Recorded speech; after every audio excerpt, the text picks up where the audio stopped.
এই মেঘলা দিনে একলা ঘরে থাকে না তো মন।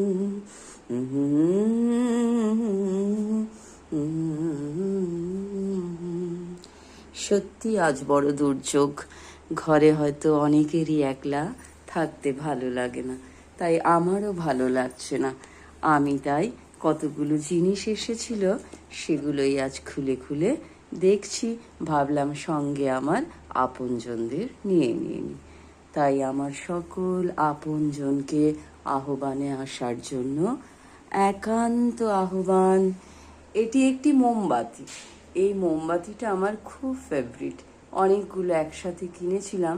একে ধরালে এত সুন্দর গন্ধ আসে। এখানে একটি বুদ্ধর মূর্তি ছিল, ভেঙে গেছে। আমার খুব মন খারাপ, তাই পুচকে একটা মূর্তিকে আমি রেখে দিয়েছি এখানে।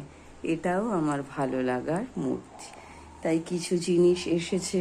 এই যে এসেছে ঠাকুরের জন্য একটা ধূপদানি, যেটাতে নারকেল ছোবড়া দিয়ে এতে ধুনো দিয়ে সুন্দর সব ঘরে ঘরে ঘোরানো যায় এবং ভালো লাগে, এবং পরিষ্কার করাও খুব ইজি বললো। তাই আমাদের ওখানে মেলা হয়েছিল, সেরামিকের দোকান থেকে এটা আমি কিনেছি। আর এই যে একটা হলো, এটা একটি ধূপদানি।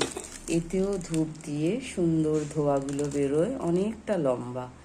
একে এখন আমি খুলবো, পরে যখন ইউজ করব তখন আপনাদের সবাইকে আবার দেখাবো। আর এই হলো একটা মা দুর্গার পায়ে নিবেদন করার জন্য শাড়ি। এটাও আমার খুব পছন্দ হয়েছে।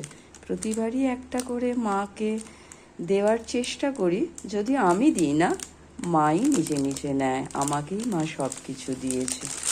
আর এই হলো কতগুলো টব কিনেছি একসঙ্গে, 5টা। সেই টবের মধ্যে ছুটি থাকবে এখন। যত্ন করে কতগুলো গাছ বসাবো। অনেক গাছই মরে যায়, তবু আমার বসানোর একটা নেশা। কার কেমন লাগলো এই জিনিস, সকলেই আমার আহ্বানে এসে জানানোর জন্য আহ্বান। সকলেই ভালো থাকবেন। আমি একই কথা আবারও বলি, অন্যকে ভালো রাখার সুযোগ করে দেবেন। টাটা।